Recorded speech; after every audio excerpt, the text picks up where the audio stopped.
pessoal, sejam muito bem-vindos a mais um evento do Hubble. Meu nome é Eduardo, eu faço parte da LM Ventures. Para quem não conhece, o Hubble é um hub de inovação focado em fintechs aqui em BH. Nós temos dois parceiros corporativos, que é o BDMG, o Banco de Desenvolvimento de Minas, e a Aulé Consignado. E hoje o assunto, esse mês, né? A gente faz eventos no Hubble semanalmente. Acho que a maioria de vocês já deve ter visto algum. E esse mês a gente vai fazer um focado em blockchain e criptomoedas. Então hoje é o primeiro dessa lista, a gente vai ter o próximo no dia 9, na terça-feira que vem. E a ideia aqui hoje é falar mesmo de um blockchain básico, assim, né? O 101, como a gente fala, o início mesmo. E para ir conseguir explicar esse negócio, todo mundo fala de blockchain, mas a maioria das pessoas não sabe nem direito como existiu, nós também.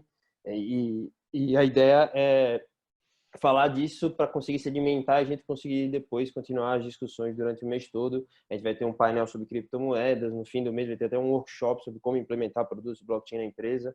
Então a ideia é essa. Bom, eu queria chamar o nosso convidado, Theo Munier, que é cofundador e CEO do Bybank. Theo, muito obrigado, velho. Theo é super parceirão nosso, a gente já fez com a LM um monte de coisa, faz parte do Hubble, uma das empresas que passou pelo Hubble. Então, é um prazer te receber aqui. Muito obrigado. Queria que você se apresentasse e pode ficar à vontade. Podemos começar o papo de como blockchain e o futuro do dinheiro.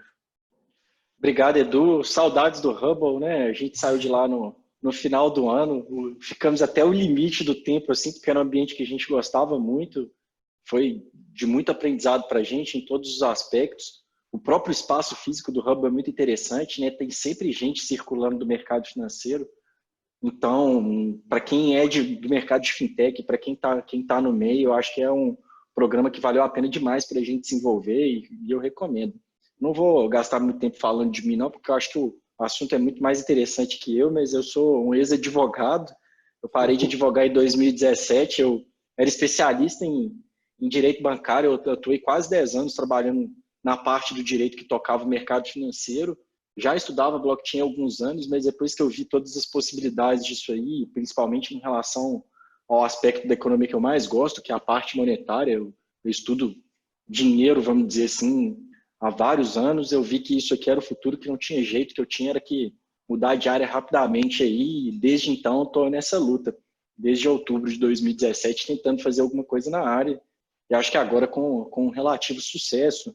Eu já estou hoje com a coluna semanal numa rádio, já tem lá o programa que só é transmitido no YouTube da rádio para falar só dessa nova economia, que é justamente isso que a gente vai começar a falar aqui agora. Então, legal. Sem delongar muito, Edu, como tudo na vida, a blockchain surge para resolver um problema, mas para chegar nessa solução de problema, a gente volta um pouquinho lá para trás do que acontecia quando o mundo era um mundo de trocas diretas, quando você tinha um mercado e as pessoas faziam trocas de mercadorias. Mercadoria por mercadoria. Você vai compartilhar sua tela? Boa. Desculpa, eu estava esquecendo. Boa, fica tranquilo. Eu conheço a apresentação, sei onde é que você estava. Então, beleza. Então, o mundo começa, na verdade, as trocas econômicas, elas começam numa situação muito complexa de trocas diretas, em que eu tinha, sei lá, vamos pôr aí, gado, queria trocar com outra pessoa que produzia tecido e a outra pessoa produzia novelo de alguma coisa. Essas trocas diretas, elas não permitiam uma dinamicidade da economia. De forma que a economia foi evoluindo para você ter um sistema que permitia trocas indiretas. O primeiro sistema de trocas indiretas que a gente conhecia lá atrás, inclusive, ele era o ouro. Porque o ouro era a mercadoria mais líquida existente na economia, era a moeda, vamos dizer assim, que as pessoas usavam para armazenar suas riquezas e depois para usar como parâmetro de troca. A moeda, então, ela surge de uma demanda natural do mercado por fazer trocas mais rápidas através de um mecanismo indireto de pareamento de preço. Com o ouro existindo lá atrás como moeda, eu conseguia quantificar quanto que minha produção de gado valia e você conseguia quantificar quanto que a sua produção de tecido valia. E a partir daí a economia começou a ganhar mais dinamicidade. As trocas indiretas possibilitaram o crescimento das economias e interações entre estados, empresas, mesmo que naquela época a gente esteja falando ali de algo muito mais primitivo do que o Estado na forma como a gente conhece hoje. Mas passando para a evolução disso aí, a gente chega nas moedas metálicas e nos tokens. A economia passou a perceber que você trocar ouro diretamente não era tão eficiente, porque o ouro é muito caro, a cunhagem era cara e existia uma grande demanda, principalmente para o ouro como miscelânea, né? Ou seja, usado na indústria de joalheria desde então. E aí as pessoas começaram a criar os tokens, que são expressões que a gente vai ver mais lá na frente, que são representações do ouro com cunhagens menos nobres, ou seja, você tinha uma liga metálica lá que ela era principalmente em ouro, mas que existiam metais menos nobres ali para poder facilitar essas trocas indiretas. E a partir dali surgia também a cunhagens menos nobres e tokens de prata e cobre, que eram as principais moedas da economia. E um ponto muito interessante de dizer, mas por que elas eram as principais moedas da economia naqueles tempos mais antigos? Era livre mercado, era demanda natural, as pessoas demandavam ter aquilo ali. A moeda ela é sempre o ativo mais líquido da economia, então naturalmente lá atrás a gente falava de ouro, prata e cobre. E a gente passa a evolução do dinheiro, ele passa lá pela invenção da moeda papel, que era muito parecido com o cheque, não é o papel moeda que a gente tem hoje. Você chegava num banco, numa instituição financeira da época, depositava ali suas riquezas e eles te entregavam um certificado de depósito bancário, que não é o CDB que a gente tem hoje, mas que era um papel que tinha validade em outras instituições de outras regiões. Então eu saía lá, por exemplo, da região do sul da Itália, viajava para o norte com aquele certificado de depósito bancário, eu podia em outra instituição sacar o equivalente ao que eu tinha colocado no cofre de outra instituição. E a moeda chega no conceito que a gente tem hoje, que ele é um conceito que vem aí desde 1970, defendido pelos principais economistas. Eu particularmente me filio a uma outra corrente monetária, mas a moeda ela tem que ter 3 características principais: ela tem que ser um meio de troca, ela tem que ser uma unidade contábil, ela tem que ser reserva de valor. E aí dentro da história do dinheiro, um fato que eu gosto de destacar, que foi desde a invenção da blockchain, que a gente vai falar aqui hoje, para mim, a maior invenção do dinheiro, que foi nos anos de 1950, o Frank McNamara, ele é um empresário nova-iorquino, e certa noite ele foi jantar, só que ele esqueceu o dinheiro, sei lá por que cargas d'água, mas como ele era um sujeito muito relevante no cenário nova-iorquino, ele teve a ideia do restaurante virar para eles e falar assim: olha, anota numa caderneta quanto que eu vou te dever desse jantar aí, eu volto no final do mês e te pago.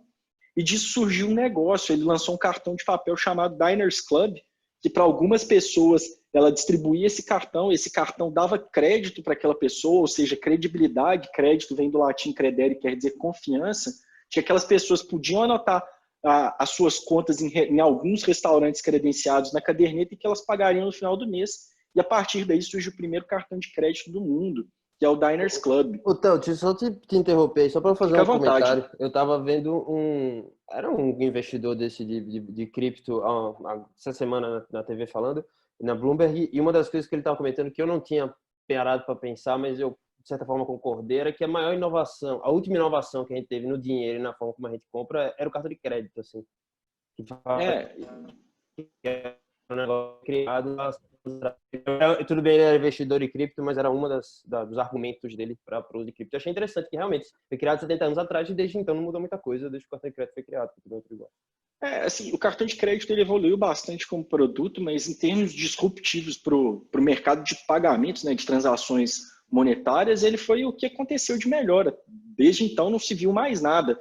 Mesmo o que a gente está vendo, por exemplo, esse ano vai ser implantado o Pix aqui no Brasil, que é um sistema de transferências muito interessante, ele ainda é um pouco aquém do que o cartão de crédito. Desde então a gente não viu nada diferente, exceto lá nos anos de 1970, o que acontecia na economia? O que aconteceu na economia mundial pós Primeira Guerra? Os Estados Unidos saiu muito fortalecido como principal fornecedor de armamento no mundo e ele passou a partir dali a forçar um padrão monetário de dólar na economia. As moedas antigamente elas eram conversíveis em ouro até por pessoas normais. Com o fim do acordo de Bretton Woods, até antes da Segunda Guerra, essa conversibilidade foi limitada só aos estados. Só os estados que tinham dólar poderiam converter suas dívidas em ouro. Até que em 1970 o Richard Nixon virou e falou assim: não, a partir de hoje isso aí acabou, o dólar não é conversível mais em ouro. O dólar é conversível em nada. O dólar é garantido pelo peso da economia americana, pela força da economia americana. Tem até um episódio interessante que o Charles de Gaulle, que na época era o primeiro-ministro da França, posicionou sua marinha lá nos Estados Unidos, falou que se os Estados Unidos não devolvessem o ouro francês, que eles iriam atacar, mas fatalmente acabou dissuadido ali pelo poderio militar dos Estados Unidos. Após a Segunda Guerra Mundial, lá nos anos de 1970, ninguém conseguiria fazer qualquer coisa contra os Estados Unidos. Então a gente tem aí talvez o maior caso de apropriação indébita, furto, qualquer que seja o nome da história, que os Estados Unidos tinham ali lá no Fort Knox, uma reserva de ouro gigantesca, relativas a economias de outros países, e falou: a partir de hoje esse ouro é meu e vai chorar na cama que é lugar quente. E até engraçado, esse é um ponto que eu gosto de destacar aqui, que está na apresentação. Antigamente você tinha lá a nota de dólar com esse inscrito aí falando que ela era conversível em barras de ouro sob demanda, e a partir de então mudou-se o padrão dólar para ter essa frase cunhada em God We Trust. Antes a gente confiava no ouro, desde 1970 a gente está vivendo uma experiência aí do dinheiro que a gente confia nas economias, né? O que quer dizer que isso represente, mas é uma mudança importante do padrão monetário e é uma experiência que, na minha opinião, conduziu às próximas crises desde então, lá em 1980, final dos anos 90, crise.com, final dessa última década, né, de 2008, lá, que foi a crise da bolha imobiliária, e a crise recente. Se você for olhar os principais indicadores econômicos do mundo, pré-crise, são momentos que o mercado interbancário estava com o déficit, ele não conseguia fechar as operações no Ripple Market, lá, o Repurchase Agreement dos Estados Unidos, os bancos não conseguiam ter liquidez para fechar suas operações, e dali você tinha crise. Tudo isso vinha desse movimento. Excesso de liquidez, crédito emprestado de uma maneira irresponsável, o crédito obviamente não era pago, porque ele era concedido de uma maneira irresponsável, crise econômica em seguida. É um experimento que começou lá em 1970 com Richard Nixon. Mas, enfim, seguindo isso aí, o que aconteceu, passou a acontecer no mundo? Os serviços, eles começaram a se descentralizar. A gente viu o transporte se descentralizando, as viagens, o entretenimento. São indústrias que passaram por mudanças baseadas na tecnologia. A tecnologia ela foi atingindo todos os setores, tudo passou a ter um novo comportamento. O Uber aí talvez seja o grande expoente, mas o Netflix também. O Netflix não é só um consumo descentralizado de entretenimento que a gente assiste da tela do sofá, da tela da televisão da nossa casa. O Netflix ele revolucionou o modelo da produção de conteúdo nos Estados Unidos, que antes tinham muitos intermediários, estúdios, produtoras, etc, etc. Ele tornou tudo isso de uma maneira mais simples. Mas a grande pergunta era por que isso não chegava no dinheiro. A tecnologia já tinha chegado em todos os lados, mas o dinheiro descentralizado ele ainda não era uma realidade. E assim, muitos projetos foram feitos para tentar se descentralizar o dinheiro. Mas a gente tinha dois grandes problemas. Um que era garantir a posse do ativo, saber que o Theo tem aqueles R$100 ou $100 que ele alega ter, e o problema do duplo gasto. São problemas tecnológicos clássicos que impediam a disrupção do dinheiro. O duplo gasto, que é a forma mais fácil da gente entender, é o seguinte: imagina que essa apresentação que eu estou mostrando aqui para vocês está no meu computador. No momento que eu mando um e-mail para o Edu com essa apresentação, ela continua no meu computador e ela passa a ficar no computador do Edu também. Esse aí é o problema do duplo gasto. Imagina essa situação com dinheiro, que eu começo a transferir dinheiro para todo lugar sem que o dinheiro de fato saia da minha posse, da minha propriedade. E aí, muitas soluções foram tentadas, vários artigos de serviços distribuídos tentaram resolver isso aí, nada conseguia resolver esse problema, era um dos motivos que o mercado financeiro não se descentralizava, até que no ano de 2008, um sujeito, um pseudônimo, ninguém sabe se foi um grupo de pessoas, o que foi, mas só se sabe que se assinou como Satoshi Nakamoto, escreveu um artigo em outubro de 2008, e não por acaso, no auge ou talvez no ápice da crise financeira daquele ano, esse artigo tinha o nome de Bitcoin, a Peer-to-Peer Electronic Cash System. E, na minha opinião, aí escreveu-se o artigo da maior invenção humana depois do avião. É um negócio que começou, que mostrou um horizonte de novas possibilidades. Primeiro porque ele resolveu dois problemas técnicos antigos que impediam a tecnologia de adentrar no mercado financeiro. Depois ele mostrou que há possibilidade de se promover a disrupção da confiança. Ou seja, quando a gente começar a falar agora daqui para frente de blockchain, a gente não está falando só da revolução do dinheiro em si, mas a gente está falando de um sistema de computador que promove também a disrupção da confiança. E no momento que você que se permite, que se confie em agentes que não se conhecem, ou seja, hoje a confiança ela é muito baseada, o Magnus me conhece, o Edu me conhece, eu conheço eles já estão aí comigo desde 2018, na época que a gente participou lá do Conecta, depois foi para o Hubble, a partir daí estabelece-se uma relação de confiança. Mas imagina que eles não me conhecessem e a partir disso aí a gente tivesse que fazer algum tipo de transação financeira. Poxa, vamos colocar um intermediário no meio, vamos colocar um banco, vamos colocar instituições financeiras. A blockchain, ela promove essa disrupção com algumas coisas. Aqui até trazendo alguns pontos aí do Satoshi Nakamoto, ele foi um pseudônimo, ninguém sabe quem é Satoshi Nakamoto. Muitas pessoas clamaram por ser Satoshi Nakamoto, mas sempre caiu por terra essa teoria. Ele se apresentou como alguém de 37 anos vivendo no Japão, mas existem algumas evidências aí que isso não é verdade, que ele não vivia no Japão. Fatalmente descobriu-se que ele era um brilhante matemático, com grandes conhecimentos em criptografia, mas as pessoas falavam que ele não era um programador tão bom assim, porque o Bitcoin tinha lá no começo alguns problemas, mas de fato as pessoas que assumiram o desenvolvimento do Bitcoin já melhoraram isso aí, hoje é um sistema muito interessante. E a última contribuição que teve, inclusive no código do Bitcoin, foi lá no meados de 2010, que foi um tal de Gavin Anderson, que assumiu esse projeto. Mas entrando aí nessa questão de por que o Bitcoin é tão importante. Hoje, com o Bitcoin, com a blockchain, que esse sistema que depois foi replicado, hoje a gente já existem publicamente conhecidos mais de 5.500 blockchains, mais de 5.500 projetos em blockchain, ele trouxe a possibilidade da realização de transações financeiras sem intermediários, num sistema descentralizado e 100% usando a tecnologia, resolvendo aqueles problemas aqui que eu já falei, do duplo gasto e etc. Mas o que é uma blockchain? Uma maneira muito simples da gente entender uma blockchain, ela é um registro parecido com um livro de contabilidade, mas que as informações são encadeadas de forma que você tem a segurança delas da seguinte maneira. Quando eu registro a primeira transação, ou, por exemplo, o bloco originário do Bitcoin, eu falo que existem 21 milhões de unidades de Bitcoin e que 1 milhão dessas unidades de Bitcoin foram transferidas para o Edu, todas as próximas transações que forem lançadas na blockchain, elas vão ser verificadas, todas as transações anteriores. Então, Theo transfere 1 milhão de Bitcoins para Edu transfere 1 milhão de Bitcoins para Magnus. Para que a transação do Edu ocorra, o sistema computacional vai verificar se todas as transações anteriores deram a posse para o Edu daqueles Bitcoins. Então, ele é um livro contábil que registra todas as transações de maneira encadeada. E aqui, explicando um pouquinho de por que blockchain, por que são blocos, porque cada conjunto dessas transações forma um bloco. Esse bloco é criptografado e gera um hash. Hash é aquela informação criptográfica que armazena todo aquele conjunto de transações antigas. Na hora que você começa o próximo bloco em cadeia com o bloco anterior, igual vocês estão vendo aqui no desenho, esse hash é como se fosse uma impressão digital. O próximo bloco ele já começa com o hash do bloco anterior. E isso vai gerando uma série de informações em cadeia. E tudo isso é disposto em todos aqueles computadores que em rede estão usando uma blockchain. Ou seja, a gente começou a ver aí algumas características que são muito interessantes. O primeiro, que todas as transações, uma vez que elas são inseridas, elas são verificadas todas as anteriores. É muito difícil você ter fraude.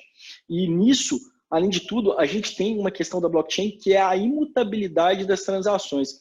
Uma vez que uma transação é inserida, é muito difícil você fraudar o Bitcoin. Eu diria que hoje ele é praticamente impossível, porque para você fraudar o Bitcoin, você teria que alterar todas as transações que ocorreram anteriormente. Só que o que acontece? Existe uma rede de computadores, hoje a rede de computadores que processa a blockchain do Bitcoin, por exemplo, ela tem muito mais poder computacional que o Google, que a NSA, do que a CIA. Ela é o maior poder computacional do mundo hoje, está a serviço do Bitcoin. Para você fraudar uma transação na blockchain, você teria que conseguir alterar todas as transações anteriores, além de alterar aquela transação falsa que precisa ser inserida, mas enquanto isso você tem o maior poder computacional do mundo competindo com você para inserir uma transação verdadeira. Ou seja, é muito difícil fraudar o Bitcoin e o esforço computacional que seria necessário para fraudar a blockchain faria com que a fraude por si só não valesse a pena. Então aí a gente começa a ver esses conceitos chaves do Bitcoin. E tudo isso ele ainda trouxe um conceito que ele já está mais presente na nossa vida, que é a criptografia e a assinatura digital. Todo mundo já conhece esse conceito baseado nos certificados digitais que a gente usou, por exemplo, agora, ou quem ainda não fez, até fica a dica aí, dia 30 de junho é a data final para declarar o imposto de renda. Aquela mesma tecnologia que a gente usa de certificado digital para assinar, a entrega da declaração, é a mesma tecnologia que o Bitcoin usa para assinar uma transação, que é o que garante que você, de fato, é proprietário daqueles Bitcoins e que está fazendo a transação ali numa blockchain. Existem, então, algumas coisas aí que são mitos em torno do blockchain, mitos em torno do Bitcoin. Ah, mas Bitcoin é um negócio que é usado por bandido, é um negócio que não tem rastreabilidade, é um negócio totalmente inseguro. Isso aí são mentiras que já caíram por terra, porque todas as transações em blockchain são muito seguras, elas são imutáveis, elas são totalmente verificáveis. A blockchain traz aquela palavra que não existe nenhuma tradução própria para a língua portuguesa, que é accountability, que é uma forma de você poder auditar transações financeiras. E já existem N artigos de FBI, CIA e outras agências de investigação no mundo, que hoje é preferível você investigar um crime financeiro que ocorreu na blockchain, porque o dinheiro na blockchain ele tem cheiro, todas as transações estão lá registradas de maneira imutável, do que algo que acontece no mercado financeiro tradicional. Então a gente está falando aí que... Deixa eu só te interromper, só para pegar claro. um exemplo. Hoje, se eu transfiro um dinheiro para você, para o teu banco, o banco olha lá o banco é o middleman, é o cara que te garante, que diz, ó, realmente o Edu mandou dinheiro para sua conta. No blockchain, como fica tudo registrado, teoricamente eu não preciso do middleman? Exatamente, Edu. Inclusive, isso é um ponto interessante, eu estava quase me esquecendo de mencionar. Na blockchain você tem uma característica, que as transações em blockchain elas não permitem estorno. Como elas são imutáveis e como elas estão distribuídas em vários computadores pelo mundo, uma vez que uma informação na blockchain inserida, uma transação acontece, Magnus transferiu bitcoins para Edu. Para você desfazer essa transação, você precisa devolver, precisa ser feita uma nova transação e essa nova transação vai ser registrada em blockchain. Como hoje existe a figura do banco, que é centralizador, que é o agente de confiança na relação, se você quer desfazer a transação, o banco vai lá, simplesmente apaga no banco de dados dele aquela transação e realiza o estorno. A blockchain ela tem essa mudança de paradigma. A gente sai de um registro centralizado para um descentralizado. E um dos pontos interessantes do Bitcoin que está aberto aqui é que ele tem um protocolo rígido. As regras do Bitcoin elas são imutáveis. A gente sabe que existe uma quantidade total de 21 milhões de Bitcoins. A gente sabe qual que é a remuneração dos mineradores. E aí, explicando rapidamente o que são mineradores, minerador é a pessoa que empresta seu poder computacional para validar essas transações que acontecem no Bitcoin. Quando uma transação dessa é validada, você recebe uma recompensa em Bitcoins. Isso quer dizer mineração. E toda blockchain tem sua própria regra de mineração, mas tudo isso é feito num protocolo rígido. Aí é muito interessante, você pode me perguntar, mas beleza, hoje tem toda essa rede de computadores, a maior poder computacional do mundo, faz com que o Bitcoin seja muito seguro. Mas e se diminuir o poder computacional? O protocolo rígido do Bitcoin ele tem um ajuste de dificuldade, quer dizer que é o seguinte, quanto mais computadores tiverem na rede, mais difícil vai ser de validar essas transações, porque aí você tem o poder computacional competindo. Ao passo que se o poder computacional abaixa, é mais fácil também de validar essas transações. Então esse ajuste de dificuldade faz com que, independentemente da quantidade de computadores que lá esteja, o protocolo do Bitcoin vai garantir a segurança daquelas transações. No final das contas, a gente tem esses 4 conceitos chaves para a blockchain. Ele é um registro distribuído e descentralizado. A gente tem a questão da criptografia, é criptografia altamente avançada, e até que fazendo paralelo, as pessoas se perguntam, mas a questão do computador quântico vai acabar com a blockchain, porque vai acabar com a criptografia. Se o computador quântico acabar com a criptografia, vai destruir o sistema financeiro mundial, porque ele é todo baseado na mesma criptografia, inclusive a criptografia da blockchain. Mas o fato é que como que funciona a tecnologia? Se você lança o computador quântico que quebra a criptografia de hoje, o computador quântico também vai permitir o desenvolvimento de um novo tipo de criptografia que não vai ser quebrado. Então as pessoas ficam se preocupando com isso aí quando é uma grande bobagem. Existe também a questão do consenso, que é um dos 4 conceitos chaves da blockchain, que você tem milhares de computadores espalhados pelo mundo que tomam decisões de forma consensual e o protocolo rígido que eu exibi lá atrás. E aqui vou começar a entrar, então, assim, se alguém já tiver alguma dúvida, alguém quiser fazer comentário, fica à vontade, mas nos principais projetos que existem em blockchain. Porque fato é que... Claro, pode falar. Pode continuar, assim, mas é só 2 pontos que eu queria que você mostrasse, que eu acho que fica legal. Um é falar sobre contrato inteligente, que eu acho que é um negócio que todo mundo vai entender, assim, quando você conseguir explicar. E o segundo, como que aí é mais legal do que prático, mas é como a IOTA está sendo utilizada lá nos cases bacana, BMW, eu sei que tem um negócio com a Bosch, eu acho. Se puder falar desses 2, tá legal, da IOTA e da e da contrato inteligente? Tá, eu acho que eu até passo um pouquinho por eles aqui lá na frente, passo sim, já avancei a apresentação aqui, mas eu chego neles e toco nesses assuntos com mais detalhes. Mas o fato é que as pessoas, lá atrás, o Bitcoin em 2008 surgiu como um projeto de dinheiro digital, mas de fato houve alguma alteração aí ao longo do tempo por questão de oferta do mercado. O mercado passou a entender o Bitcoin como um projeto de a reserva de valor da nova economia. Mas é muito volátil, não sei o que, não sei o que lá. Não tem problema ser volátil se essa volatilidade for só em curto prazo. Desde do seu lançamento, o Bitcoin ele tem 3 meses aí na sua história que se você tivesse entrado, você tinha perdido dinheiro. No resto todo, você estaria ganhando. Então, ele tem se mostrado como uma reserva de valor. De fato, ninguém tem usado o Bitcoin como dinheiro digital porque ele não é tão eficiente para essa finalidade. Mas eu estou falando isso tudo porque quando as pessoas pensam em criptomoedas, elas estão pensando em dinheiro digital que está na internet. Mas criptomoeda hoje é uma expressão genérica para designar qualquer classe de ativo que circula em blockchain. E hoje em blockchain a gente já tem criptomoedas, tem projetos de dinheiro digital, mas tem N outras coisas e é sobre isso que eu vou começar a falar aqui agora. Isso aqui é só um recorte, ele já está até bem antigo, isso aí é do ano de 2018, da quantidade de coisas que já estavam sendo construídas em blockchain no universo das criptomoedas. Você tem desde a área de saúde, tem muitos serviços financeiros, mas tem a parte de armazenamento em nuvem, você tem a IOTA, que é a internet das coisas, que eu vou entrar um pouco aí, tem blockchain usada para todas as coisas. Aqui é um recorte um pouco ampliado daquele que a gente viu maior, só de projetos em saúde na área da blockchain. O o Luiz Felipe, que vocês vão conversar na semana que vem, por exemplo, já desenvolveu um projeto de prontuário médico em blockchain, muito interessante, vou deixar para ele contar mais sobre isso, porque eu tenho certeza que ele vai falar disparadamente sobre isso na semana que vem.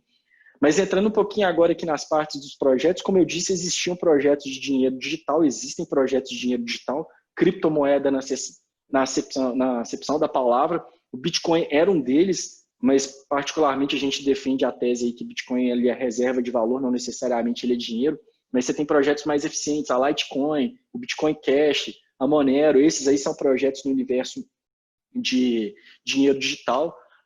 A economia digital, Edu, que esse aí é até o ponto que você falou, eu vou explicar um pouco agora a questão dos smart contracts. O smart contract ele já existia, tá? Antes do advento da blockchain.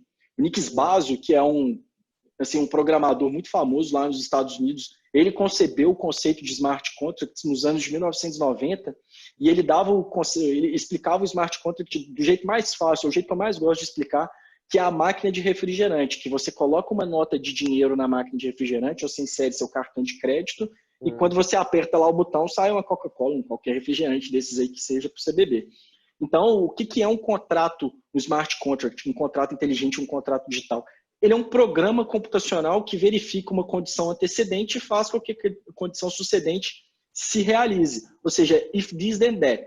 Se você verificar a condição anterior, faça com que automaticamente cumpra-se a condição sucedente. E a partir disso aí, os smart contracts... mas por que smart contracts tem tanto a ver com blockchain ultimamente?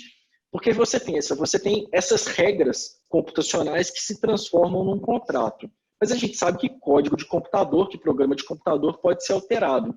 No momento que você pega esses smart contracts e lança naquele conceito que eu falei aqui agora há pouco de blockchain, de registros imutáveis, 100% transparentes, 100% auditáveis, você traz uma segurança e uma robustez a esse tipo de contrato inteligente. Você sabe que uma vez que você aderir às regras daquele sistema, que eles vão ser cumpridos. Exatamente. Exatamente. No futuro a gente pode até voltar a conversar, fazer uma outra live dessa para a gente falar sobre um assunto que é, na minha opinião, a evolução da blockchain e dos smart contracts. Aqui eu estou dando exemplo de algumas criptomoedas que são usadas nesses ecossistemas, a NEM, a Ethereum, a famosa ETH e a ANEL, mas a partir desse conceito de smart contracts e blockchain começou a surgir, vamos dizer, um novo mercado financeiro chamado DeFi, que são Decentralized Finances. São projetos de seguro, projetos de empréstimo, projetos de Know Your Customer, ou seja, de verificação da identidade de pessoas do mercado financeiro, projetos de investimento totalmente descentralizados, construídos 100% em cima da lógica dos smart contracts, ou seja, você vai participar lá de um empréstimo, de um contrato de empréstimo em que você aponta credor e do outro lado tem um devedor, e que vocês dois sabem todas as regras, não há nenhum intermediário no meio ali, aquilo tudo funciona regido por smart contracts. Esse nome DeFi, ele não está nem na apresentação, porque a gente começou a estudar sobre ele muito recentemente, mas na minha opinião, ele já é a evolução do blockchain, vai ser um negócio que daqui a 2 ou 3 anos vai estar bombando. Decentralized Finance, ainda tem muito pouco conteúdo sobre isso aí no Google para pesquisar, mas já está começando a sair coisa, já tem bastante projeto aí rodando com essa questão toda, e tudo isso graças à blockchain, a esse conceito de smart contracts. Essas aqui são moedas que particularmente eu gosto bastante, e volto a dizer que na verdade são ativos, que eles resolvem o problema de remessas internacionais. Por incrível que pareça, quando você faz câmbio, quando você troca dólar por real, e em algum momento da economia vai existir um navio cheio de dólares saindo dos Estados Unidos e vindo aqui para o Brasil. Isso aí é totalmente arcaico no ponto da economia e de tecnologia que a gente se encontra, isso não se justifica. E às vezes também a gente tem, todo mundo que já viajou para o exterior sabe o saco que é fazer câmbio, tanto que é difícil, tem IOF, tem aquilo, aquilo outro.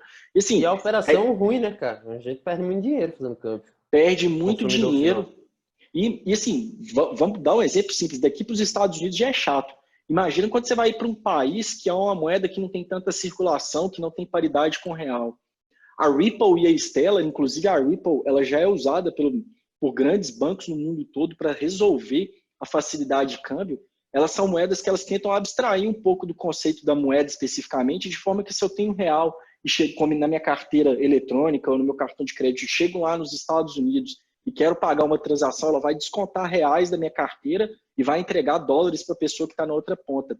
E essas duas moedas, elas funcionam com múltiplos pares, de forma que se eu tenho real e quero pagar para uma pessoa que recebe só em yuan, um chinês que só recebe em yuan, e não existe a troca direta entre esses dois ativos, ela acha todo o caminho na rede, ela pode passar aí por todas as moedas do mundo, mas ela faz essa transação acontecer. Ela vai descontar reais da minha carteira e entregar o yuan para o chinesinho lá que quer receber yuan. E esses dois projetos estão aí para isso. Quando você compra a criptomoeda XRP ou Stellar, de uma certa forma, como a gente está falando de economia de rede, economia descentralizada, a gente está investindo nesse tipo de projeto. Aí é o que eu até comecei a falar, apesar desses projetos ainda não rodarem em DeFi, a ETH, Lend e a Salt são dois projetos que têm criptomoedas envolvidas que fazem empréstimos descentralizados. Eu chego lá, estou achando ruim as opções de investimento com a Selic muito baixa no Brasil, eu vou colocar meu dinheiro num pool de investidores lá no ETH, Lend ou no Salt, vou escolher para quais pessoas que merecem o crédito e o smart contract vai todo regular aquela situação e o pagamento que aquela pessoa faz utiliza aí essas criptomoedas e esses projetos. Avançando aí também, a gente já tem redes sociais construídas 100% em blockchain. Essas redes sociais, elas usam a blockchain para garantir tanto a questão da identidade das pessoas, hoje a gente sabe o problema dos fake news, como para garantir a imutabilidade daquelas informações que foram lá inseridas, ou seja, a gente tem segurança das postagens, segurança dos agentes, e isso está um problema cada vez mais latente, né? A gente começou a ver aí coisas de deepfake ultimamente aí, e a Steemit pretende resolver toda essa confusão de redes sociais. A gente tem projetos, esses aqui são dois dos projetos que eu mais gosto, que é a CIA e a Storj, que é, imagina a lógica que a gente usa hoje aí do cloud computing. A gente tem lá o Google Drive, tem Dropbox, N coisas, e todos esses arquivos que a gente guarda, eles estão armazenados nos servidores da Google. É muito difícil isso acontecer, mas, sei lá, se um dia a Google só some do mapa ou se um dia a Google sofre um ataque, os nossos arquivos estão sujeitos a problemas. A CIA e Storj, ela permite que eu, o Edu, o Magnus, a gente plugue nosso computador numa rede descentralizada e preste parte que está sobrando do nosso HD para armazenar o arquivo das pessoas, ou seja, um cloud computing distribuído. Eu não tenho acesso a esses arquivos, obviamente que é tudo colocado com criptografia, particionado e tudo mais. E a partir disso eu sou remunerado pelo aquele espaço que sobra no meu HD e outra pessoa que necessita de computação em nuvem começa a poder usar essa computação em nuvem através de usuários descentralizados aí pelo mundo. A IOTA, Edu... Só um ponto, seguindo essa lógica, daria para se criar uma internet descentralizada em cima do blockchain? Existem projetos já de internet... lá do Silicon Valley. Existem alguns projetos, a Estônia está bem avançada em alguns projetos de internet descentralizada. eu não vou me recordar o nome agora, eu tenho anotado, depois isso é até um update que eu vou fazer nessa palestra, a gente pode conversar isso num momento no futuro, mas já estão rodando alguns projetos em internet descentralizada, já existe alguns blogs nessa internet blockchain, internet 3.0, qualquer que seja o nome. Isso aí é totalmente possível. É um negócio que está muito incipiente, é difícil você acessar. Não estou falando de Deep Web nem Darknet, mas a lógica para acessar é parecida com a delas, porque você tem que usar o Tor, os registros, os domínios ainda são um pouco complexos, mas já é algo que está acontecendo na internet descentralizada. E aqui falando da IOTA que você pediu, Edu, a IOTA, por incrível que pareça, ela não usa blockchain, é uma tecnologia que usa a mesma lógica de registros distribuídos, mas ela usa uma tecnologia que é chamada Tangle, que é concorrente da blockchain. Acabou entrando no mundo da blockchain, porque não vale a pena ficar entrando muito em detalhe de dev. Essa tecnologia aqui é blockchain, essa aqui é Tangle e tudo mais. Mas ela se propõe a ser a blockchain, vamos chamar assim, da internet das coisas. Ela já tem parcerias avançadas, na verdade ela já é contratada da Bosch, da BMW, da Volks. E o que ela quer ser? Ela quer ser um projeto, ou já é, na verdade, ela é o dinheiro da internet das coisas. Então, imagine o seguinte, que você tem sua geladeira da Bosch em casa e você faz uma programação lá, se é uma pessoa que gosta muito de ovo, na casa dos meus sogros, por exemplo, parece que eles têm uma granja de ovo, tanto ovo que consome lá. E aí, no final das contas, a geladeira da Bosch identifica quantos ovos você tem, ela vê que chegou lá no ponto de 2 ovos, ela já vai fazer um pedido na Amazon, por exemplo, já vai fazer a compra de ovos e vai usar a IOTA para pagar. Outro exemplo, por exemplo, você falou da BMW e IOTA. Os carros da BMW eles já vão vir com uma carteira digital de IOTAs. Você chegou no posto de gasolina, fez abastecer o seu carro, você já saiu de lá porque a transação toda já aconteceu utilizando blockchain IOTA. Seu carro já pagou pelo combustível. Você passou no drive-thru, a mesma coisa, você só pega seu lanche, o pagamento já aconteceu, todo utilizando essa tecnologia aí. Lembrando que a gente precisa dessa segurança da blockchain para não acontecer as fraudes que eu falei lá atrás, do duplo gasto e tudo mais. A blockchain vai permitir aí o avanço da internet das coisas também. Existem contratos digitais que são validados em blockchain. Esse projeto Open Law é um projeto para você registrar contratos jurídicos e que esses contratos depois não sejam fraudados. Porque a gente sabe, existe lá DocuSign, QuickSign, N empresas que você tem assinatura digital. Mas qual que é a garantia, além daquela empresa centralizadora lá, que os contratos não vão ser fraudados? E se de um lado você tiver lá o TEL que é pequenininho e do outro lado um bancão grandão, vai fazer um contrato e vai falar, DocuSign, se você quiser aí, muda esse contrato aí para mim, porque eu não quero ter que pagar o TEL e eu te dou um dinheiro aqui. A gente sabe que isso está sujeito a acontecer. Por um outro lado, o Open Law, você registra contratos em blockchain, tem a garantia daquelas cláusulas, a garantia de quem assinou, a garantia de quem fez alterações. Existe um outro projeto que eu nem coloquei aqui, mas que é interessante citar, que é o Brave, que é um negócio que está crescendo bastante. Inclusive, ele está lançando um concorrente para o Zoom daqui a pouco. O Brave, Edu e Magnus, e quem está nos assistindo aí, ele é um navegador que te remunera para você ver publicidade. Como assim? O Brave, ao invés de você ter lá no seu Google Chrome, por exemplo, ter que usar um bloqueador de publicidade, porque é um saco, você fica toda hora sendo exposto a uma quantidade de informações, o Brave, quando você recebe esses anúncios, você é remunerado por eles através da moeda deles, que é a BAT, Basic Attention Token. E as pessoas que querem anunciar através do Brave também usam esse token para pagamento. Então a gente vê aí que a gente tem desde navegador, rede social, projeto, o Pi também, o Luiz Martins que vai falar com vocês, fez um projeto de registro de fotos de satélite do desmatamento da Amazônia. Tem muita coisa bacana acontecendo, as possibilidades são muito grandes. E aí tem até um ponto que é interessante, que é o seguinte, o que está acontecendo com blockchain e Bitcoin no mundo? Eu queria até citar esse exemplo. O JP Morgan, por exemplo, horas depois que o CEO do JP Morgan tinha ordenado a mesa de operações deles lá para comprar Bitcoin. Mas no final das contas, Edu, é isso aí. Assim, são todos esses projetos que estão acontecendo em blockchain, até uma parte aqui de Bitcoin, mas que não vem ao caso. Eu queria tocar em 2 pontos, cara. Acho que também a galera, quem tiver pergunta, tá, pessoal? O chat está aí aberto só fazer.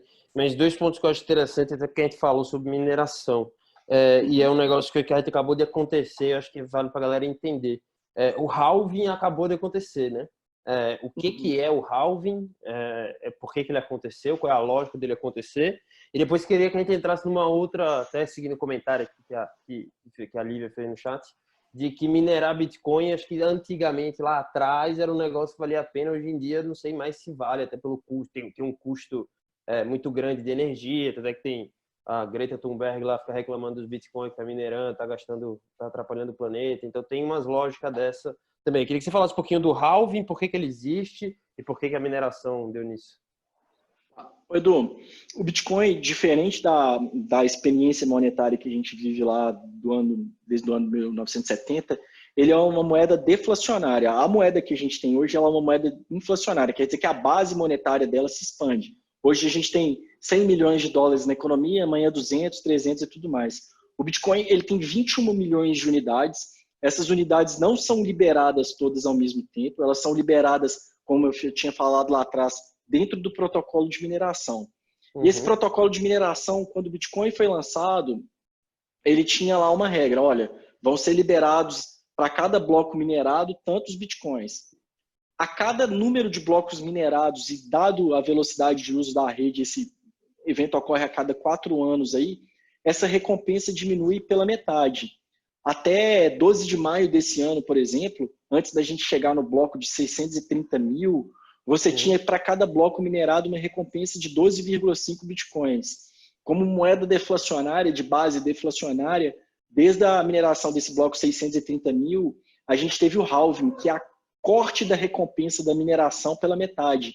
Então, desde 12 de maio ali em diante, lá da metade do dia 12 de maio, não me lembro o horário exatamente, o que a gente viu foi que a recompensa do Bitcoin passou a ser de 6,25 bitcoins para cada bloco minerado. Entrando nessa questão da mineração. A mineração é um computador resolvendo um problema matemático, né? Exatamente. Tá. Quando a gente falou lá atrás de validação de transação, como é que funciona isso? Como que essa transação é validada?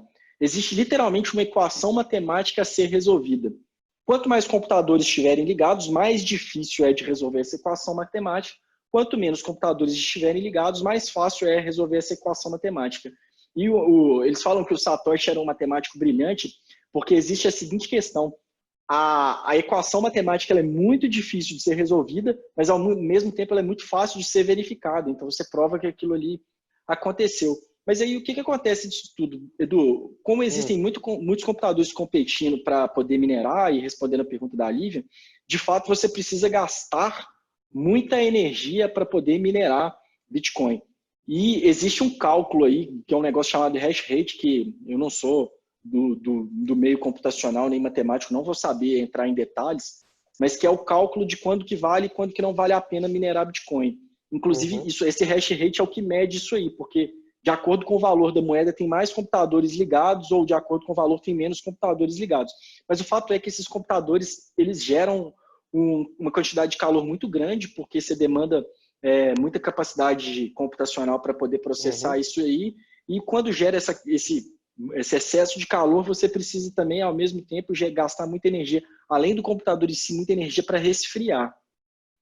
E aí existe essa questão, poxa, mas o Bitcoin tem toda essa questão de impacto ambiental, existem algumas criptomoedas, até é importante deixar isso, que eles querem, inclusive, resolver esse problema do Proof of Working, que é a mineração do Bitcoin, que é prova de trabalho, eles mudam essa lógica para um outro tipo de mineração, mas também já existem no mundo algumas soluções que são ecologicamente corretas, que você vai minerar Bitcoin ou construir essas fazendas de mineração com essa quantidade de computadores lá em regiões muito frias. E aí você reduz drasticamente o custo energético. Entendi. Só para finalizar o halving, então, o Bitcoin então vai ter um momento que vai parar de se produzir, né? Vai chegar numa quantidade X e essa quantidade vai parar, porque não vai valer mais a pena estar ali minerando esse negócio. Sim, exatamente. Eu acho que o Bitcoin, exatamente, a previsão é no ano 2163 que a gente vai acabar de minerar todos os Bitcoins. Não vamos falar, não. A gente não é um problema para a gente se preocupar. Não é problema para nós, não. Deixa eu te fazer uma outra pergunta que fizeram aqui no chat. Deixa eu falar um negócio. Mas vale a pena, por exemplo, eu pegar meu computador e botar para minerar Bitcoin? Não vale a pena. Hoje, para você conseguir minerar Bitcoin, você precisa ter um computador de uma capacidade muito grande, por isso que se constroem as fazendas de mineração nós com os nossos computadores de casa aí, você pode dar a sorte, mas é mais fácil você jogar na Mega Sena, eu diria, e ganhar. Boa. Cara, deixa eu fazer uma pergunta que eu achei muito interessante aqui. Blockchain e criptomoedas, na tua opinião, eles vão excluir ainda mais os desbancarizados ou ele vai ajudar a trazer esse cara para o mundo financeiro? Ô, Edu, bacana, não sei se essa pergunta é sua de alguém, mas quem fez essa pergunta aí é um dos negócios que eu mais gosto de blockchain, porque é o seguinte, a gente tem 40 milhões de desbancarizados no Brasil, ao passo que a gente tem 2,3 smartphones por habitante no Brasil. E como o Bitcoin e criptomoeda, você só simplesmente precisa da internet para poder usar, ele é um negócio muito mais inclusivo, muito mais justo do que o sistema bancário atualmente. Inclusive, até falando aqui, tem um banco de Minas Gerais que lançou, que atento a esse problema dos desbancarizados, da quantidade de smartphones que existem por habitantes no país, lançou uma operadora de celular. Mas, de fato, eu acredito que a blockchain é uma alternativa mais interessante. Eu fiz até uma live essa semana com o pessoal de uma empresa que chama BRZ, que lançou o Real Digital, e eles já estão presentes em vários lugares do mundo, já tem várias pessoas comprando esse Real Digital para poder investir aqui no Brasil. E eu falava justamente disso, que há essa possibilidade concreta aí da blockchain gerar acessibilidade para esses brasileiros que principalmente estão no interior, e não quer dizer bancarizado, não estou falando necessariamente pessoa com baixo poder aquisitivo, não. É só pessoa que, por qualquer que seja a situação das diferenças do nosso país, ainda não tem acesso ao sistema bancário, ainda tem medo e tudo mais. Tem uma outra pergunta aqui do Cadu, que é o que está faltando para a blockchain ser amplamente utilizado. É só um comentário que eu queria fazer antes disso teu, que eu vi isso em logística, né? Antigamente trabalhava com logística, e o Porto de Roterdã, que não é o maior do mundo, mas é o maior europeu e considerado o melhor, tinha um plano lá de se lançar a blockchain dele, ser tudo dentro da blockchain, dentro do sistema inteiro do Porto na blockchain. Só que o que se percebeu lá é que o negócio não ia funcionar muito bem, porque se o Porto de Xangai fizesse a blockchain dele e o Porto de Roterdã fizesse a blockchain dele, são duas blockchains separadas e continuava tendo problema pro resto da vida. Então acabou que os caras lá desistiram na época, não sei nem como é que tá. Mas tá só a pergunta do Cadu, então, o que falta para o blockchain ser utilizado amplamente? Edu, o mercado financeiro, principalmente, ele resiste, né? Porque ele é um mercado que se sustenta pela quantidade de intermediários. Então, um sistema que vai eliminar intermediário fatalmente vai resistir. Mas existe uma outra questão também, aí também não só ficando, mercado financeiro, isso e aquilo, que é, por exemplo, o mercado financeiro ele ainda tem muita coisa desenvolvida em COBOL, que é uma linguagem de programação muito antiga. Mas, por um outro lado, ela é muito segura, muito estável. Para você fazer qualquer revolução de tecnologia, você precisa ter um nível de maturidade e estabilidade dessa tecnologia que garante que as coisas não vão parar. A blockchain, apesar de já existir desde 2008, tecnologicamente falando, ela é muito nova, ela ainda precisa começar a amadurecer, e esse amadurecimento só acontece com o tempo mesmo. A curva de adoção de tecnologia, ela é realmente lenta. Mas já tem muita gente usando. Por exemplo, aqui no Brasil, o Itaú e o Santander, todas as remessas financeiras internacionais das pessoas jurídicas já ocorrem em blockchain. É questão de curva de adoção mesmo. Eu não acho que é uma resistência à tecnologia blockchain, não. Até há 2, 3 anos atrás, na época que a gente fez o Conecta lá, você sabe bem, ninguém sabia o que era blockchain. Você fala, não, minha empresa mexe com blockchain, quero investir. E aí, isso aí, naturalmente, já foi virando mainstream, as pessoas viram que a blockchain não era uma panaceia, resolução de todos os problemas, mas que continua sendo uma tecnologia fantástica. E acho que agora é curva de adoção, a substituição de tecnologia ela corre naturalmente mesmo. Boa. Aquele negócio, né? 2 anos atrás, que o cara falasse blockchain, inteligência artificial e machine learning, ele saiu com um cheque assinado em qualquer lugar. Não precisa ter muita coisa mais. Exatamente. Mas o Carlos fez uma pergunta aqui que eu acho que ele deve estar com um problema. Ele pergunta se você perdeu o código, o link da carteira, tem como recuperar a carteira? Essa é uma das grandes questões de blockchain. Espero que não tenha acontecido isso com o Carlos, porque como você é dono dos seus ativos, diferente na lógica do banco, quando você coloca um dinheiro no banco, você literalmente não é dono, você tem uma dívida contra o banco. Na blockchain, criptomoedas, você é dono daqueles ativos e o que garante sua posse é você ter a senha da sua carteira, essa que é chamada de chave privada no mundo de blockchain. Infelizmente, se você perder sua chave privada, no mundo existem sempre os trade-offs para tudo que você vai fazer. Se você perder sua chave privada, não tem como recuperar. E estima-se, por exemplo, que 30% dos bitcoins já minerados no mundo foram perdidos, tá? Por pessoas que aconteceram isso aí, perderam suas chaves privadas. Tesouro de bitcoin perdido no mundo? Tem tesouro de Bitcoin perdido no mundo. Inclusive, existem alguns grupos aí no Reddit, no 4chan, que caçam esses tesouros perdidos. Mas é muito difícil, né? A chave privada, ou ela é composta, às vezes, assim, são 21 palavras, às vezes são senhas muito complexas. Assim, o Carlos acabou de falar que ele não perdeu, ele deu um frio na barriga. Qual é o jeito mais seguro do cara guardar, assim? Talvez procurar uma empresa que trabalha bem, por exemplo, para fazer a gestão do meu Bitcoin. Qual é o jeito mais certo? Ou então não? Pega esse pendrive, coloca esse pendrive num cofre e deixa lá.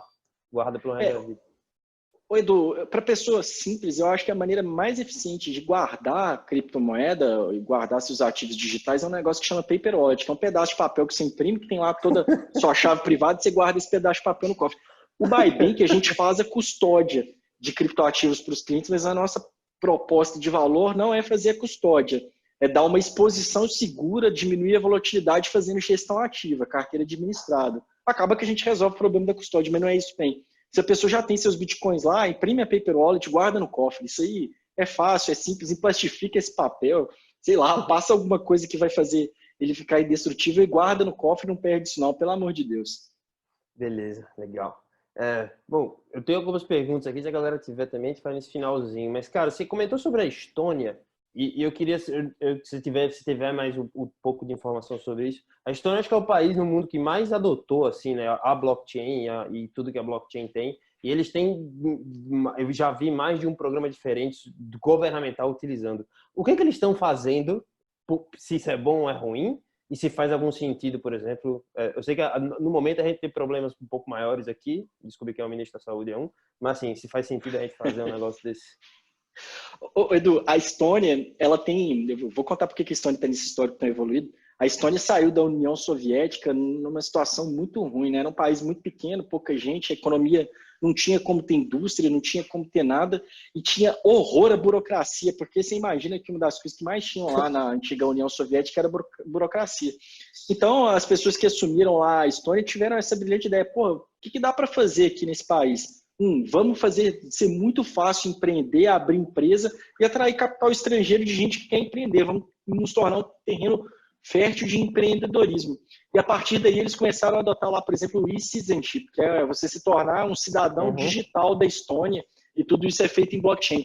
Ainda não dá para fazer no Brasil, porque em algum momento você tem que ter a validação presencial da sua identidade, e isso ocorre só em embaixadas da Estônia. Acho que desde 2018 você não tem mais embaixada da Estônia no Brasil.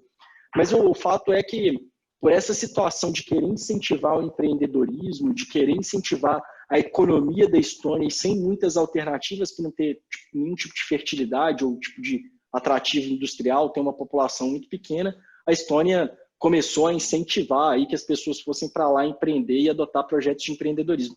Eu vejo a possibilidade disso chegar assim no Brasil, só que infelizmente é igual você falou, né? A gente tem muito pauta que é mais urgência, né? Tá a situação, não quero nem entrar nesse assunto, porque dá tristeza, né? Mas, assim, enfim, mas o fato é que na iniciativa privada tem muitas coisas, a grande questão é que existem problemas estruturais um pouco mais sérios para serem resolvidos no Brasil antes da gente chegar no terreno da inovação. Desculpa só me alongar, mas um negócio que eu percebi quando eu morei lá no Vale, eu sei que você morou lá também, Magnus também tem pezinho lá no Vale do Silício e devem ter observado bem isso.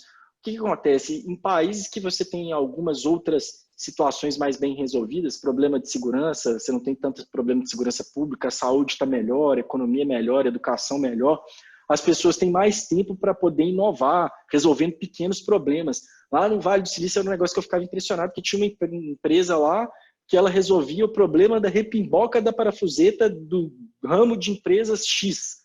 Não era nem de todas as empresas, era só daquela classe de empresa. Aqui no Brasil a gente tem problemas mais macro para se preocupar, por isso que a inovação é tão lenta, né? Porque você tem coisas mais importantes para cuidar. Perfeito, boa. Beleza. Chefe, tem alguma pergunta aí? Senão a gente vai entrar nos finalmente, então, fazer... Não sei, vai falar do Chipre aí, sei lá, pega fogo. O preço do Bitcoin aumenta e o plano de resgate pós-Chipre. Isso aqui é uma alternativa para governos que estão sem grana, até é isso? Para governos eu não sei necessariamente, mas um negócio que a gente observou aí ao longo da história, desses 12 anos de história do Bitcoin, é o seguinte: países especificamente que estão vivendo alguma crise, algum tipo de instabilidade, foi o caso do Chipre, da Namíbia, a gente viu isso inclusive lá quando teve a questão de Hong Kong, principalmente em maio do ano passado, o Bitcoin passou 1 ano e meio estagnado, teve a questão de Hong Kong, o Bitcoin disparou de preço, ele tem se mostrado como uma alternativa para crises econômicas localizadas. Ah, mas no dia 10 de março desse ano o Bitcoin derreteu. O expresso dos alavancados na economia passou e limpou todo mundo, né? Não teve nada que se salvou lá naquele dia 10 de março, nem o Bitcoin. Mas, de fato, em situações de crises isoladas, como a do Chipre, isso aí foi algo que a gente observou. O Bitcoin tem se mostrado como um ativo defensivo e olhando também aí questões de montagem de portfólio, técnicas de montagem de portfólio, ele é um ativo totalmente descorrelacionado do resto da economia. É algo interessante que você tem em carteira se você pensa em montar um portfólio defensivo. Eu vi uma empresa, inclusive, que a gente vai até repetir isso no Buybank, que montou uma carteira de investimentos que ela é 75% ouro, 25% Bitcoin, e isso aí está se comportando de uma maneira muito interessante para se ter no portfólio. Interessante, interessante. Então, só para finalizar nesse ponto, faz sentido, peraí que tem uma pergunta, tem como materializar o uso do Bitcoin através de um cartão, talvez usando um QR Code, se já não existe? Existem soluções disso.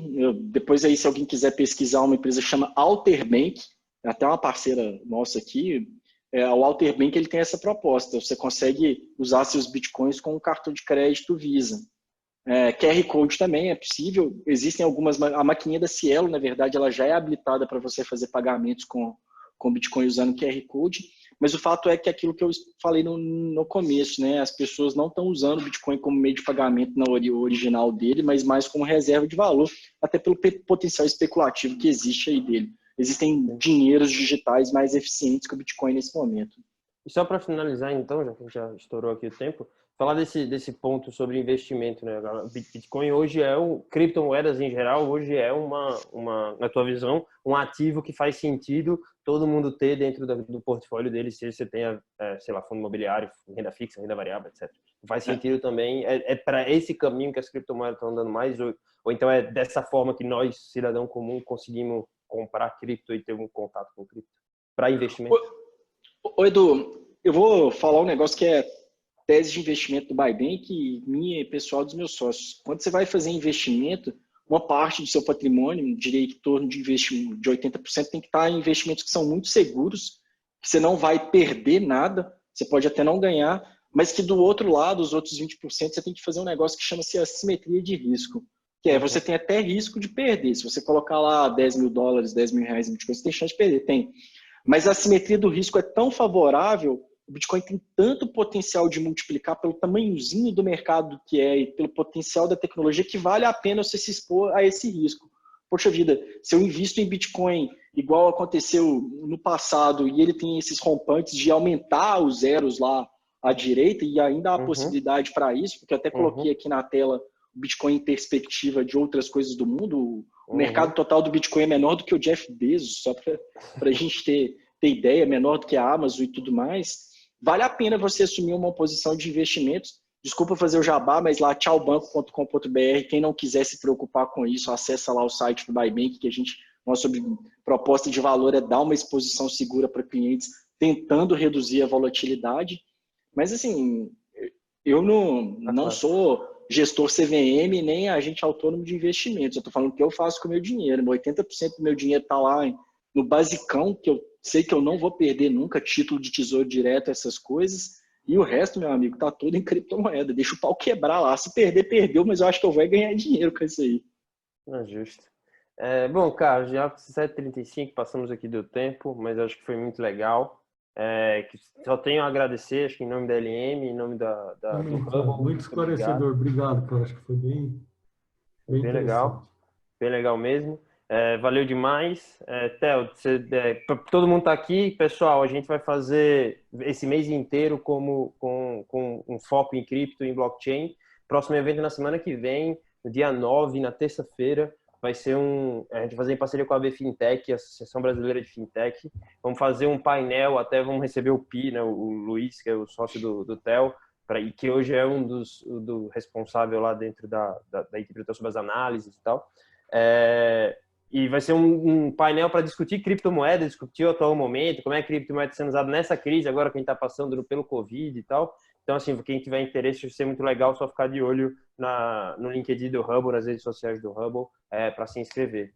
E, Theo, velho, muitíssimo obrigado. Se você quiser dar uma boa noite aí, fica à vontade. Se não, até a próxima, velho. Tamo junto. Ô, Edu, vou dar uma boa noite aí e agradecer a oportunidade de falar dessa nova economia, um assunto que gosta muito, e de poder devolver um pouco para a comunidade do Hubble tudo que eu recebi, porque o Hubble foi de total importância na história do Buybank. Obrigado e boa noite para vocês também. Obrigado a você, meu velho. Valeu demais. Até a próxima. Falou, boa noite. Valeu, galera. Um abração. Até semana que vem. Tchau, tchau.